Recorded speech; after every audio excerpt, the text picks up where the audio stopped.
नमस्कार दोस्तों, कैसे हो। तो आज हम लोग देखेंगे इंडियन पॉलिटी के अंतर्गत महत्वपूर्ण टॉपिक मूल अधिकार के बारे में।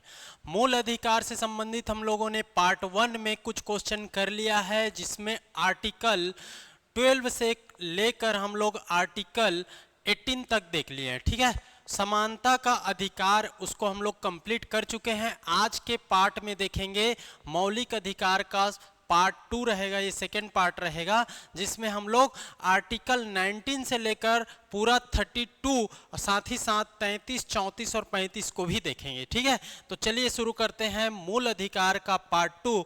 और कहां तक पहुंचे थे हम लोग, इसमें देख लेते हैं।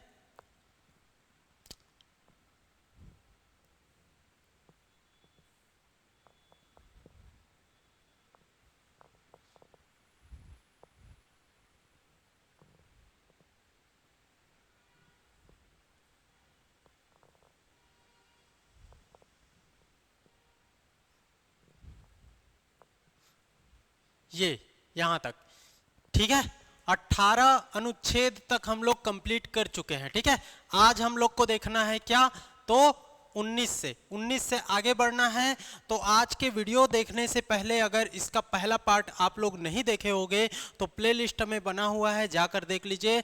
मौलिक अधिकार पार्ट 1, उसके बाद मौलिक अधिकार पार्ट 2 को देखना शुरू कीजिए, तब आप लोग को अच्छे से समझ आएगा और पूरा ये टॉपिक कवर होने वाला है।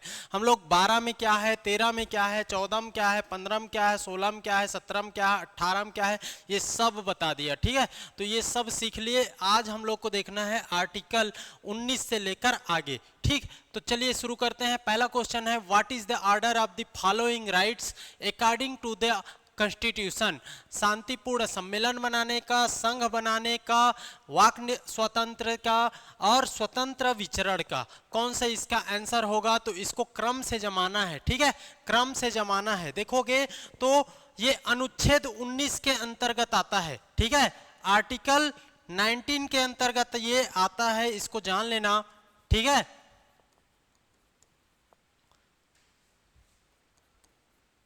ओके, और इसी के अंतर्गत इन सब के बारे में बताया गया है, जिसको 19(1) के अंतर्गत 1, 2, 3, 4 करके एक सीक्वेंस में जमाया गया है। तो इसका आंसर हो जाएगा, पहले क्या आ जाएगा, बोलने की स्वतंत्रता, वाक स्वातंत्र्य। ठीक है, उसके बाद आप देखोगे तो कहां बोलेगा, यहां पर सम्मेलन में बोलेगा, तो शांतिपूर्ण सम्मेलन बनाने की स्वतंत्रता। तो ये हो गया पहला, इसके बाद ये हो गया दूसरा। उसके बाद देखोगे सम्मेलन कौन करेगा, कोई ऑर्गेनाइजेशन करता है, कोई संघ निर्माण, तो करता है तो संघ निर्माण हो जाएगा। और स्वतंत्र विचरण, विचरण करने का, ये चौथे नंबर पर आ जाएगा। तो इसका आंसर हो जाएगा सी इज द राइट आंसर। समझ आ रहा है, सी इज द राइट आंसर। लेकिन इसके अलावा इसमें अन्य और चीज भी है, जिसको यहां पर हम लोग देखेंगे। तो चलिए देखते हैं 19(1) के अंतर्गत 19 क्या बोलता है, अभिव्यक्ति एवं अन्य स्वतंत्रता। ठीक है, 19(1) के अंतर्गत कहा गया है वाक और अभिव्यक्ति की स्वतंत्रता, फिर सभा की स्वतंत्रता, फिर संघ निर्माण की स्वतंत्रता, फिर भ्रमण की स्वतंत्रता, फिर निवास और बसने की स्वतंत्रता, और 19(1) में पेशा, व्यापार, व्यवसाय, कारोबार, इसके बारे में बताया गया है। तो 19(1) का से लेकर आपका जी तक इसको याद रख लेना है। ठीक है, ABCDEFG में कर लो, आपको ज्यादा अच्छा समझ आएगा। ABCDEFG में कर लो। ठीक है, तो ये देखिए, पहले बोलेंगे कहां, सभा में बोलेंगे, सम्मेलन में बोलेंगे। सम्मेलन या सभा वही है ना। और संघ निर्माण, फिर भ्रमण, फिर निवास, फिर व्यापार, पेशा, ये आपको याद रख लेना। 19(2) क्या बोलता है, स्वतंत्रता के अधिकारों पर राज्य निम्न कारणों से युक्ति युक्त निर्बंधन लगा सकती है, युक्ति युक्त निर्बंधन लगा सकती है। ठीक है, तो इसमें देखोगे भारत की प्रभुता और अखंडता के आधार पर, राज्य की सुरक्षा के आधार पर, विदेशी राज्यों के साथ मैत्रीपूर्ण संबंध के आधार पर युक्ति युक्त निर्बंधन लगा सकती है। लोक व्यवस्था के नाम पर, लोक व्यवस्था के नाम पर कभी कभी देखे होगी, ज्यादा लोगों को आप एक जगह इकट्ठा होने से सरकार रोकती है है ना, लोक व्यवस्था के आधार पर, शिष्टाचार और सदाचार के हित में, न्यायालय की अवमानना पर, मानहानि पर, है ना, अपराध उद्दीपन के संबंध में, इन सब के आधार पर सरकार आप पर रोक लगाती है इन कानून को इंप्लीमेंट करने के लिए। ठीक है, इन आधार पर अनुच्छेद 2 के अंतर्गत, तो आप याद रख लेना, अनुच्छेद 1 आपको स्वतंत्रता देता है, अनुच्छेद 2 आप पर निर्बंधन लगाता है, युक्तियुक्त निर्बंधन लगाने का ये अधिकार देता है अनुच्छेद 2 सरकार को। तो ये आप लोग को समझना है। राज्य केवल उपर्युक्त इन सब आधार के आधार पर ही, ये दिया गया है ना, इनके आधार पर ही आपको निर्बंधन का ये नियम लगा सकती है, आप पर रोक लगा सकती है। तो दोनों को याद रख लेना।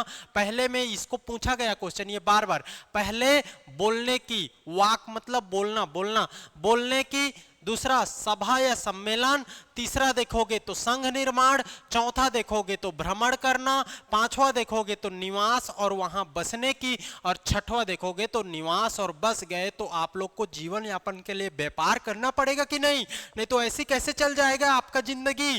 ठीक है, इस कारण बोलना, सभा में बोलना, संघ बनाना, भ्रमण करना, फिर निवास करना, फिर आप लोग को व्यवसाय, पेशा, व्यापार करना। ठीक, ये सबको जानना है। ठीक है, ये आपको याद रख लेना।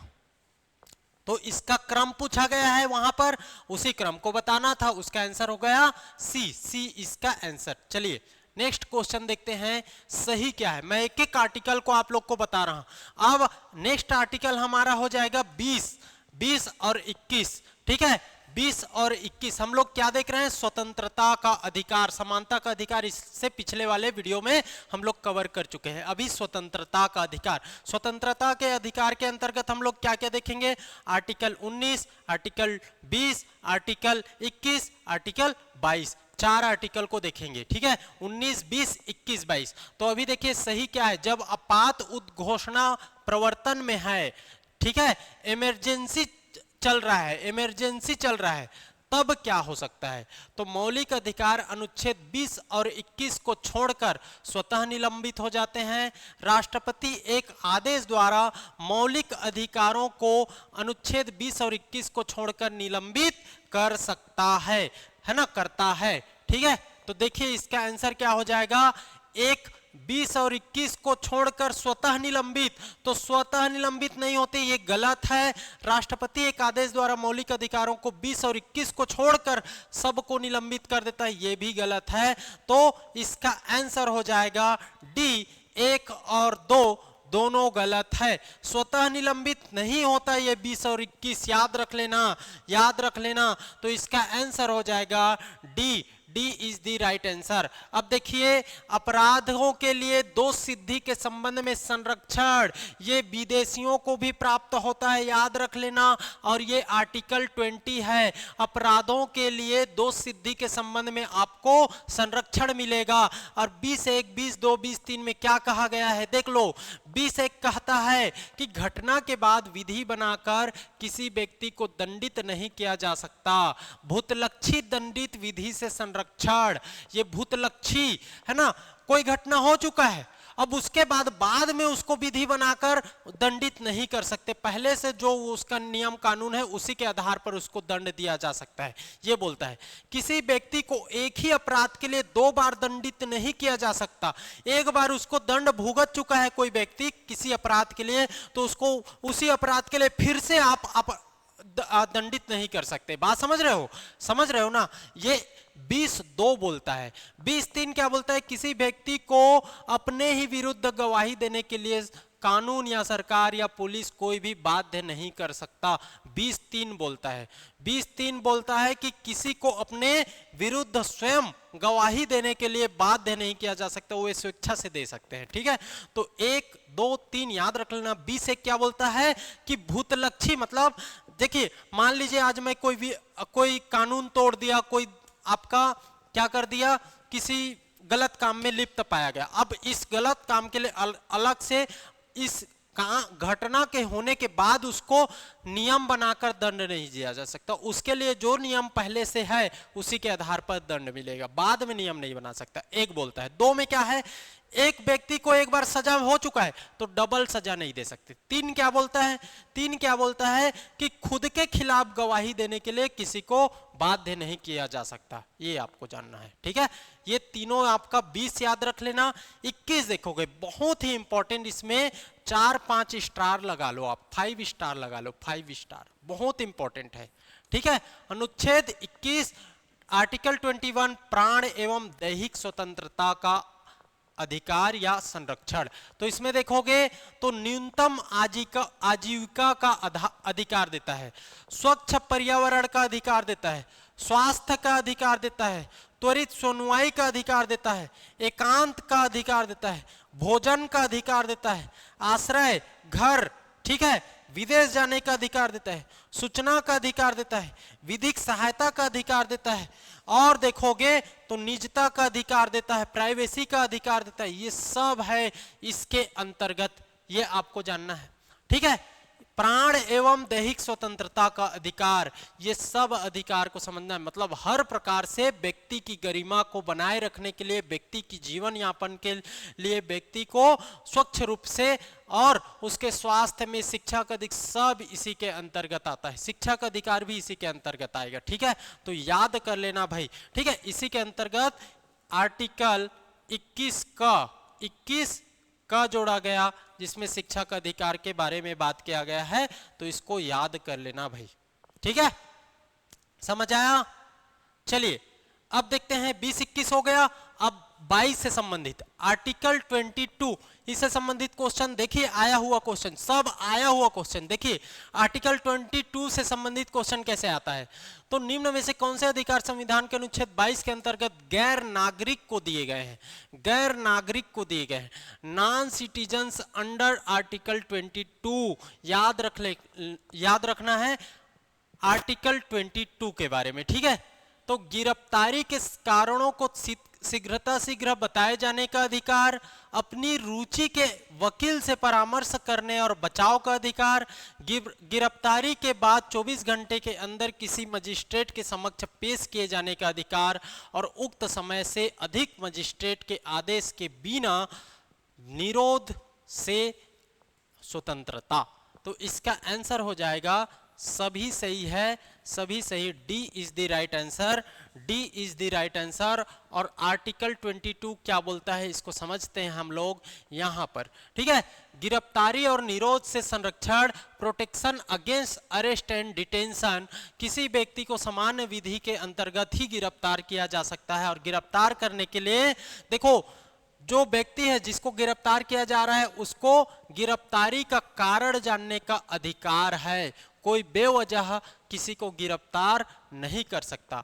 वकील से परामर्श लेने का अधिकार है, बिल्कुल है। 24 घंटे अगर गिरफ्तार किया गया है तो 24 घंटे के अंदर किसी भी मजिस्ट्रेट के समक्ष आपको पेश किया जाना अनिवार्य है, ठीक है। मजिस्ट्रेट के आदेश के बिना 24 घंटे से अधिक आपको डिटेन करके नहीं रखा जा सकता, ये भी आपको याद रख लेना है। इसका एक्सेप्शन देखोगे, अपवाद देखोगे तो शत्रु देश के व्यक्तियों की गिरफ्तारी निवारक निरोध अधिनियम के अंतर्गत गिरफ्तारी किया जा सकता है, याद रख लेना, ठीक है। ओके, तो इसको आपको याद करना है। 22(1) में क्या है? 22 के अंतर्गत 1, 2, 3, 1, 2, 3 को विशेष याद कर लो, ये इंपॉर्टेंट है, ठीक है। गिरफ्तारी का कारण जानने का अधिकार बिल्कुल होता है, परामर्श ले सकते हो वकील से, और 24 घंटे के अंदर आप लोग को किसी भी मजिस्ट्रेट में पेश करना अनिवार्य होगा, किसी भी व्यक्ति को जिसको गिरफ्तार किया गया है। तो ये सब आ जाएगा, ये सब इसमें देखो, इसमें आंसर में है। शीघ्र कारण बताना पड़ेगा, अपनी वकील से रुचि अनुसार परामर्श 24 घंटे के अंदर, मजिस्ट्रेट आदेश के बिना निरोध से स्वतंत्रता, ये सब इसका आंसर होगा, ठीक है। और यही आर्टिकल 22 है ना, आर्टिकल 22। तो हमारा स्वतंत्रता का अधिकार संबंधित चारों आर्टिकल 19, 20, 21, 22 कंप्लीट, ओके, कंप्लीट, याद रख लेना। अब हम लोग को देखना है आर्टिकल 23 और 24 को। ये क्या बताता है? शोषण के विरुद्ध संरक्षण की बात करता है, शोषण के विरुद्ध संरक्षण की बात करता है। तो देखते हैं, ये भी आया हुआ क्वेश्चन है CGPSC ADP पीओ में 2017 में आया हुआ एक क्वेश्चन है। चलिए देखते हैं, भारतीय संविधान का कौन सा अनुच्छेद बेगार और बलात् श्रम को प्रतिबंधित करता है तथा उसे अपराध घोषित करता है चलिए देखते हैं। तो इसका आंसर हो जाएगा बेगार और बलात् श्रम। ये अनुच्छेद 23 में बताया गया है, अनुच्छेद 23 में बताया गया है। 22 के बाद 23, ये देख लो। तो इसका आंसर हो जाएगा सी इज द राइट आंसर। समझ आया आप लोग को? सी इसका राइट आंसर होगा, मानव के दुर्व्यापार और बलात् श्रम का प्रतिषेध। ठीक है, मानव का दुर्व्यापार और बलात् श्रम का प्रतिषेध 23 बताता है आर्टिकल 23, जिसमें आर्टिकल 23(1) क्या बोलता है? मानव का दुर्व्यापार, ह्यूमन ट्रैफिकिंग और बेगार तथा बलात् श्रम का प्रतिषेध होना चाहिए, जो कि दंडनीय अपराध है। आर्टिकल 23(2) क्या बोलता है? मानव दुर्व्यापार शब्द में क्या क्या शामिल है? तो इसके अंतर्गत शामिल होता है पुरुष, महिला एवं बच्चों की वस्तु के समान खरीद बिक्री।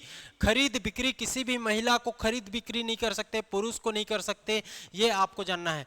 दूसरा देखोगे तो वेश्यावृत्ति, और तीसरा है देवदासी और दास प्रथा। ये आपको याद रख लेना है, बहुत इंपॉर्टेंट है। आर्टिकल 23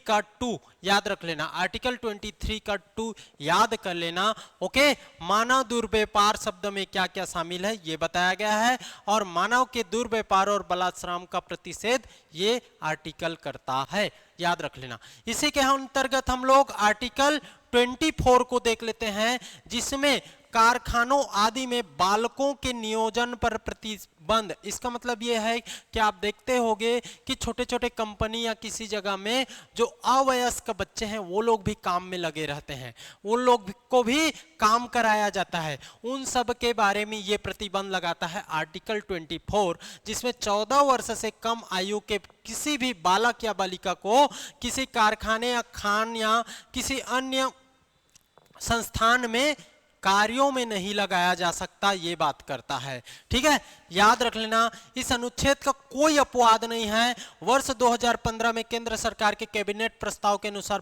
बच्चे घरेलू कार्यों में परिवार की सहायता कर सकते हैं। हाँ, घर का काम कर सकता है, कोई छोटा बच्चा है तो घर का तो काम कर सकता है ना। बाबू ये ला दो, ये कर दो, वो कर दो, ये तो होता ही रहता है ना। जाओ दुकान से ये ला देना, है ना, ये होता है, घर का काम कर सकते हैं। लेकिन आप किसी संस्था, जैसे कि होटल में आप देखते हो, होटल रेस्टोरेंट में जाते हो, छोटे छोटे होटल रेस्टोरेंट छोटे जगहों का, तो वहां पर देखते हो तो छोटे छोटे बच्चे क्या करते रहते हैं, थाली मतलब टेबल की सफाई करेंगे, ऐसा ऐसा काम करते रहते हैं, या किसी अन्य काम करते रहते हैं। तो उन सब के विरुद्ध आर्टिकल 24 ये प्रतिबंध लेकर आता है, और इसके आधार पर उसको दंडनीय अपराध माना गया है। ठीक है, याद रख लेना। तो 23 और 24, आपका देखोगे तो मानव के दुर्व्यापार से संबंधित है, और 24 देखोगे तो ये बालक, जो अवयस्क बालक होते हैं, वो लोग अन्य जगहों पर काम करते रहते हैं, है ना, उनको जबरदस्ती का काम कराया जाता रहता है, उनके लिए प्रतिबंध लगाता है, उनके लिए कानून लेकर आया गया है। ठीक है, ये आपको जानना है। चलिए नेक्स्ट क्वेश्चन देखना है हम लोग को। ठीक, निम्नलिखित प्रावधानों को संविधान में उनके उल्लेख के क्रम में सजाएं प्रारंभ से अंत की ओर। Arrange the following provisions in the order of their mention in the constitution from beginning to end. अब बताओ इसका आंसर क्या हो जाएगा? तो इसका आंसर हो जाना है आपका, देखोगे तो देखिए मिलाते हैं, अस्पृश्यता का अंत, ये पहले नंबर में आ जाएगा। उसके बाद देखो कुछ दशाओं में गिरफ्तारी और निरोध से संरक्षण। ठीक, ये 19 है ना, ये आर्टिकल 19 में है अस्पृश्यता। फिर ये 20 में है, ये 20 में है आर्टिकल 20। और मानव दुर्व्यापार ये है 23 में, और ये 24 में है कारखानों आदि में बालकों के नियोजन का प्रतिषेध। तो यही तो होगा, 19, 20, 23, 24, 21, 22 को छोड़ दिया है। तो इसका आंसर ले लो CDBA, C is the right answer, C is the right answer. ADO 2025 का क्वेश्चन है, अभी अभी का क्वेश्चन, लेटेस्ट क्वेश्चन, देखिए कैसे आता है। ठीक है, एडीओ 2025 का क्वेश्चन है, आया हुआ क्वेश्चन है जी भैया। 24 इसको मैं डील कर चुका हूं। चलिए नेक्स्ट देखते हैं, हो गया आर्टिकल 25। तो देखोगे धार्मिक स्वतंत्रता की बात करता है आर्टिकल 25 से लेकर 28 तक, धार्मिक स्वतंत्रता की बात करता है, धर्म से संबंधित अधिकार दिए गए हैं। ठीक है, धर्म से संबंधित मौलिक अधिकार की बात करता है 25 से लेकर 28 तक, और इसी के अंतर्गत पहला आर्टिकल है 25, जिसमें बताया गया है कि धर्म स्वतंत्रता का अधिकार किसके अधीन नहीं है, किसके अधीन नहीं है पूछा गया है, तो आप लोग को बताना है। चलिए, तो सार्वजनिक व्यवस्था के अधीन है, स्वास्थ्य के अधीन है, सदाचार के अधीन है, मानववाद के अधीन नहीं है, मानववाद के अधीन नहीं है। इसका आंसर हो जाएगा D, D is the right answer. देखिए 25वां नंबर का क्या बोलता है, 25वां नंबर का धर्म की स्वतंत्रता का अधिकार बताता है, और इसमें बताया गया है कि कोई भी व्यक्ति अंतःकरण की स्वतंत्रता और धर्म को अबाध रूप से मानने, उनका आचरण करने और प्रचार करने का अधिकार प्रदान करता है ये आर्टिकल। ठीक है, और इसमें स्पष्टीकरण किया गया है सिखों को कृपाण धारण करने का। याद रखना, सिख लोग कृपाण रखते हैं ना अपने साथ, उनको ये अनुच्छेद, ये आर्टिकल उनको ये अधिकार देता है, मौलिक अधिकार है उनका। ठीक है, हिंदू शब्द में जैन, सिख और बौद्ध सम्मिलित होते हैं, इसके बारे में भी बताया गया है, लेकिन न्यायालय के अनुसार इस अनुच्छेद में धर्म की स्वतंत्रता में दूसरे का धर्म परिवर्तन करने की स्वतंत्रता शामिल नहीं है। धर्म परिवर्तन वाला अभी बहुत बड़ा हॉट टॉपिक बना हुआ है ना, तो इसको भी याद रख लेना। धार्मिक कार्यों के प्रबंधन की स्वतंत्रता आर्टिकल 26 बताता है। धार्मिक कार्य में प्रबंधन, मैनेजमेंट, कुछ भी कोई कुछ कर सकता है, सहयोग कर सकता है, उसके बारे में स्वतंत्र है वो। तो धार्मिक कार्यों के लिए संस्था को या संस्थाओं की स्थापना कर सकता है, उसके पोषण करने का अधिकार है, अपने धर्म संबंधी कार्यों का प्रबंध करने का अधिकार है, जंगम स्थावर संपत्ति के अर्जन और स्वामित्व का अधिकार है, ऐसी संपत्ति का विधि अनुसार प्रशासन करना, ये आपको याद रख लेना है। ठीक है, अनुच्छेद 25 और 20 में निम्न आधारों के तहत युक्तियुक्त निर्वाचन लगाया जा सकता है। निर्बंधन है ये, निर्वाचन नहीं, निर्बंधन है। ठीक है, तो ये आपको लोक व्यवस्था के आधार पर, सदाचार के आधार पर और स्वास्थ्य के आधार पर युक्तियुक्त निर्बंधन लगाया जा सकता है, ये आपको जानना है। ठीक है, ये आपको जानना है, निर्बंधन।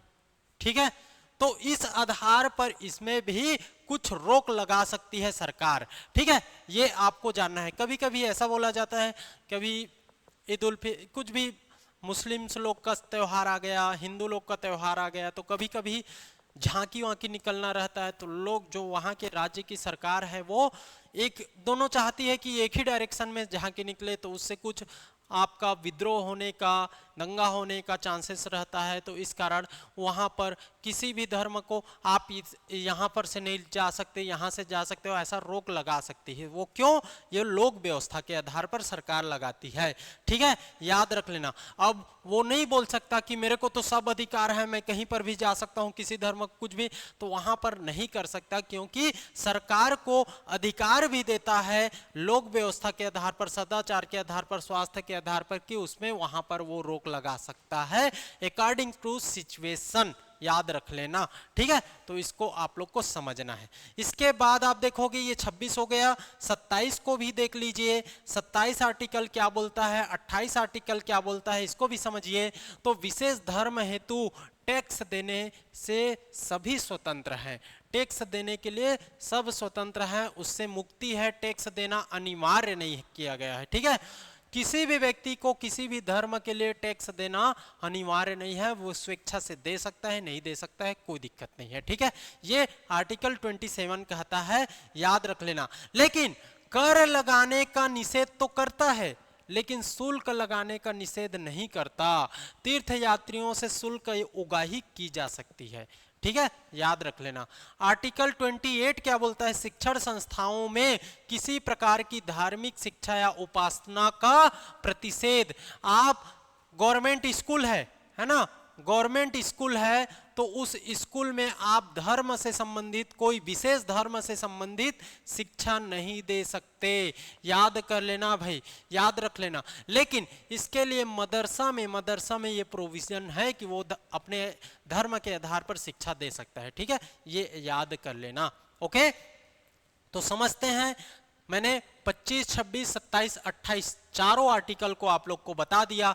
बस आपको याद करना है, अच्छे से समझना है, याद करना है, आपका काम बन जाएगा, कोई दिक्कत नहीं होगा। ठीक है, आप लोग को यहाँ पर कंप्लीट मिल रहा है, complete MCQ plus theory, complete MCQ plus theory. आपको कुछ भी अलग पढ़ने की जरूरत नहीं पड़ेगी, इतना मैं गारंटी दे रहा हूं। पॉलिटी ऐसा बना दूंगा कि आपको यहां पर एमसीक्यू भी प्रैक्टिस हो जाएगा, आया हुआ लेटेस्ट ट्रेंडिंग वाला एमसीक्यू देखने मिलेगा, साथ ही साथ आप देखोगे तो आपको पूरा ये टॉपिक कवर हो जाएगा। बात समझ में आ रही है? तो आपको भटकने की जरूरत नहीं, यहां पर आप पढ़ लो चुपचाप। ठीक, देखते हैं आर्टिकल 26 से संबंधित क्वेश्चन।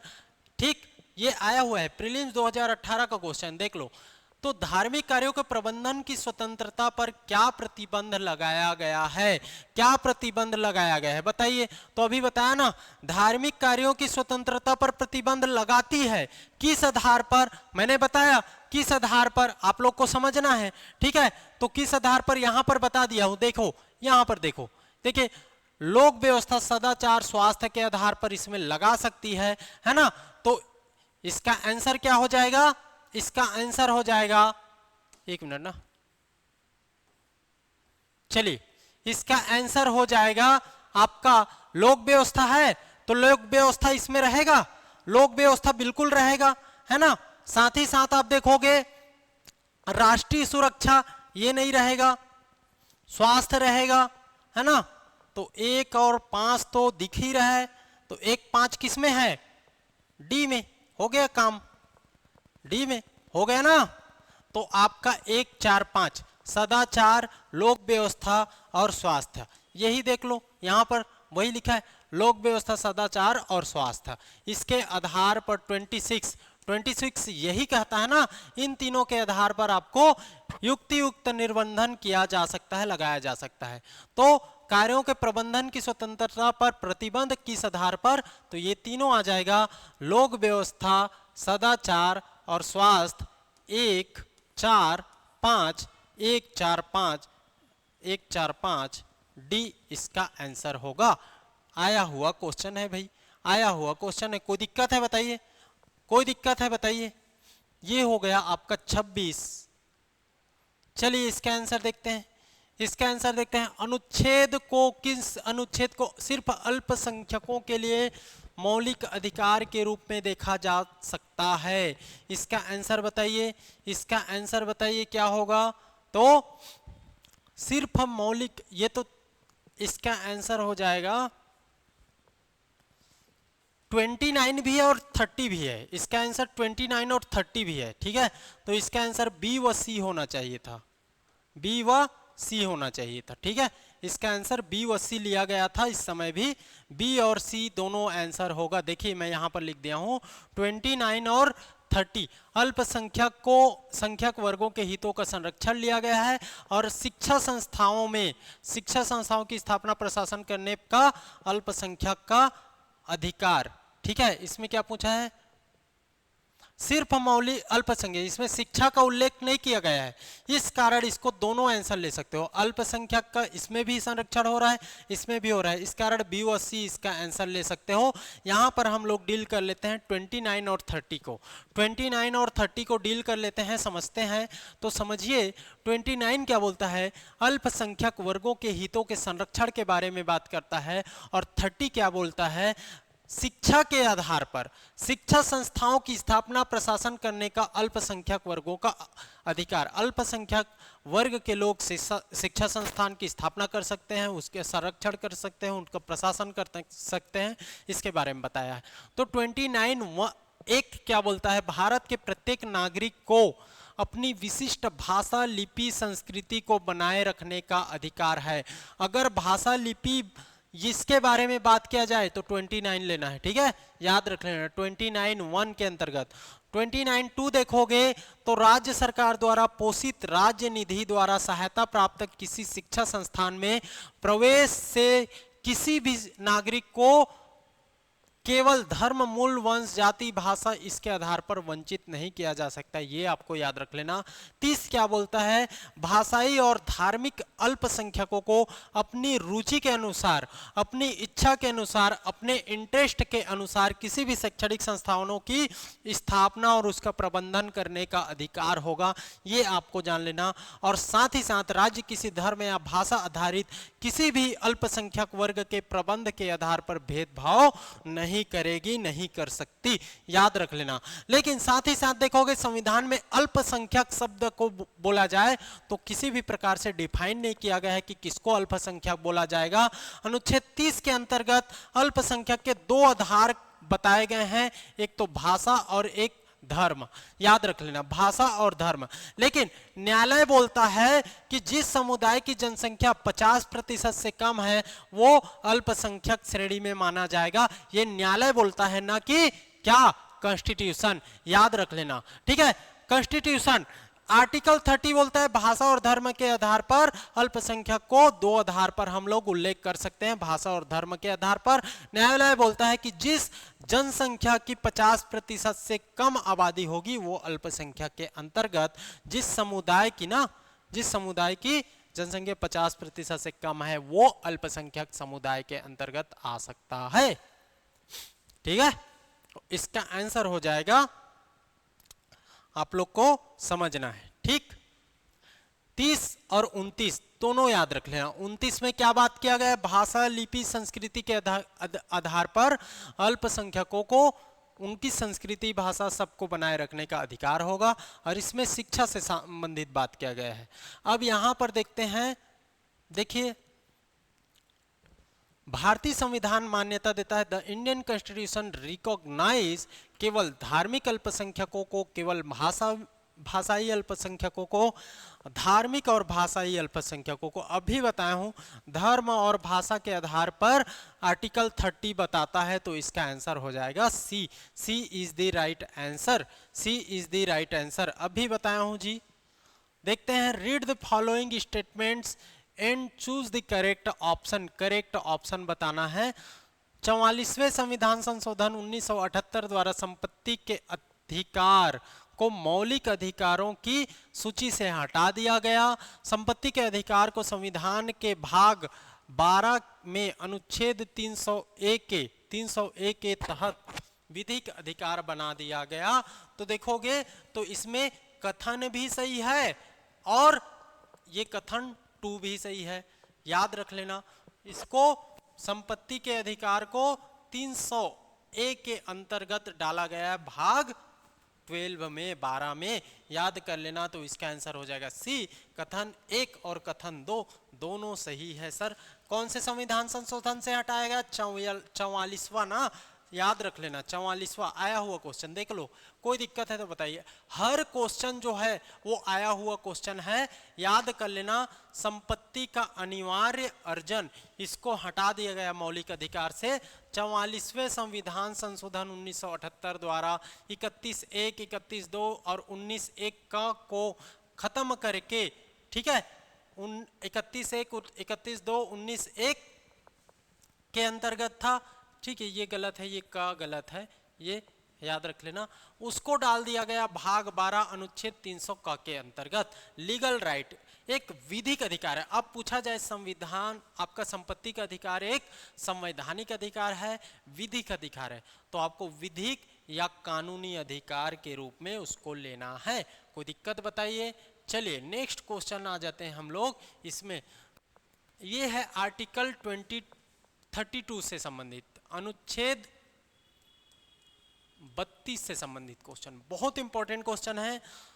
ये रीट याचिका के बारे में बात करता है, सुप्रीम कोर्ट की, जो मौलिक अधिकार से संबंधित रीट याचिका जारी करता है। अब देख लेते हैं, ये इतने ही प्रकार की रीट याचिका जारी करता है और इसमें ये क्या क्या बोलता है, कौन से रीट याचिका में कौन कौन सा अधिकार क्या क्या होता है, इसके बारे में बताया गया है। चलिए देखते हैं। बंदी प्रत्यक्षीकरण हैबियस कार्पस आप देखोगे तो इसके अंतर्गत आता है, ये हमें शरीर चाहिए, सशरीर उपस्थित होना पड़ता है इसमें, ठीक है, याद रख लेना।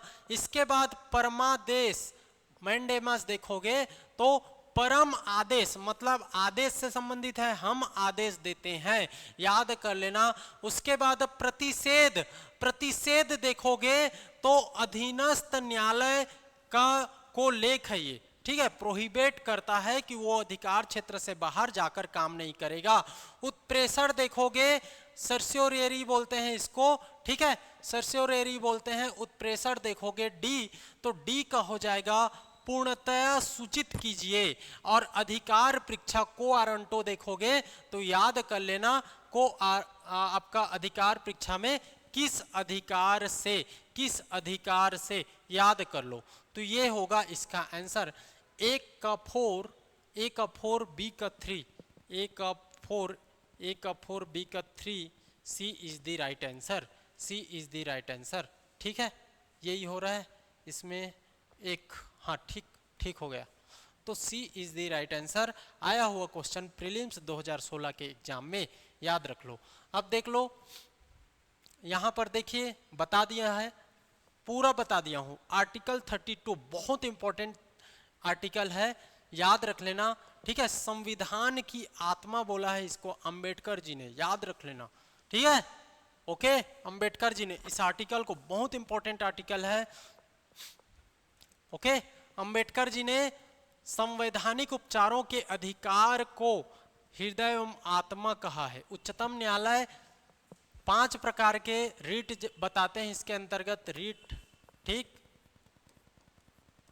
5 प्रकार के संवैधानिक रीट बताते हैं, habeas corpus, mandamus, quo warranto, prohibition, certiorari, और इसी में बताया गया है इन सबको।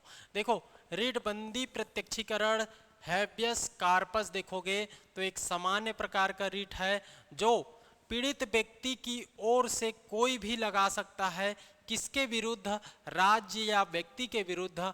इसको जारी किए जाने की स्थिति क्या है, तो व्यक्ति को निरुद्ध किए जाने का औचित्य जानने हेतु इसको रीट को जारी किया जाता है। परम आदेश सामान्य प्रकार से है, पीड़ित व्यक्ति आवेदक होगा और किसके विरुद्ध जारी किया जाएगा, लोक अधिकारी के विरुद्ध, ठीक है, हम आदेश देते हैं, सुप्रीम कोर्ट लोक अधिकारी को जारी करेगा आवेदक के विरुद्ध, याद रख लेना, ठीक है। लोक अधिकारी यदि अपना कर्तव्य पूरा नहीं करता है, वो इधर उधर की बात करता है, इधर उधर का काम करता है, तो उसके विरुद्ध ये रिट याचिका जारी किया जाएगा। अधिकार परीक्षा को वारंटो सामान्य प्रकार का है, कोई भी व्यक्ति आवेदक हो सकता है इसमें, ठीक है, और ये लोक अधिकारी के विरुद्ध जारी करता है।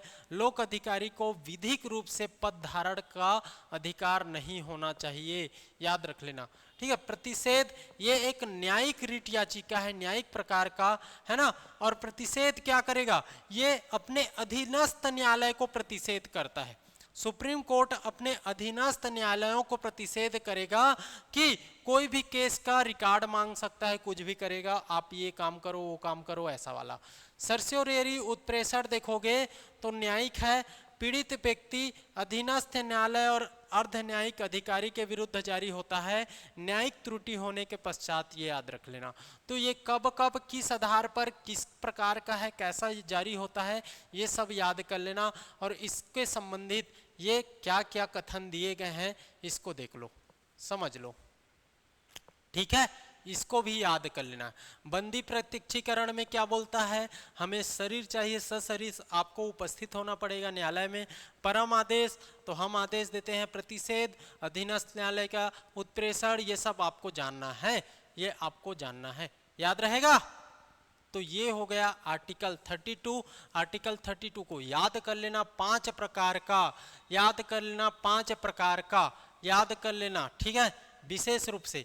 इसके अलावा आप देखोगे तो 32 के अलावा हम लोग मौलिक अधिकार के अंतर्गत ही 33 को देखते हैं, 34 को देखते हैं और 35 आर्टिकल को देखते हैं।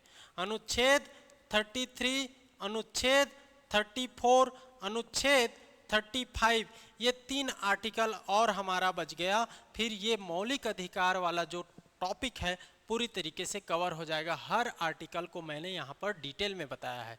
ये पीडीएफ से आप उस उतना को ही रट लोगे ना तो आपका काम बन जाएगा, सब बन जाएगा, ठीक है। आर्टिकल 33 देखोगे तो ये क्या बोलता है, देख लेते हैं। संसद को यह अधिकार है कि वह सैन्य बल, अर्धसैनिक बल, उनके सदस्य के लिए मूल अधिकार को प्रतिबंधित करे, ठीक है, याद कर लेना। 34 बोलता है, 34 आर्टिकल 34, जब किसी क्षेत्र में सेना विधि सैन्य शासन प्रवृत्त हो तो मूल अधिकारों पर निर्बंधन लगाया जा सकता है। देख रहे हो, सैन्य शासन चल रहा है कहीं पर तो आर्टिकल 34 के अंतर्गत वहां पर मूल अधिकारों का निर्बंधन लगाया जा सकता है।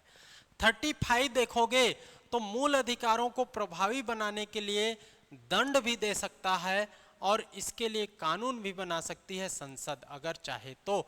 यह अधिकार राज्य विधानमंडल को प्राप्त नहीं होता, केवल और केवल संसद को प्राप्त होता है। तो संसद मूल अधिकार के संरक्षण के लिए कानून बना सकती है, दंड का प्रावधान कर सकती है, कानून बना सकती है, लेकिन राज्य की विधानमंडल ये काम नहीं करेगी। इसके बारे में उल्लेख करता है आर्टिकल 35। आर्टिकल 34 याद रख लेना, अगर किसी क्षेत्र में सैन्य शासन चल रहा है तो वहां पर मूल अधिकार को निर्बंधित किया जा सकता है, उसको रोक लगाया जा सकता है।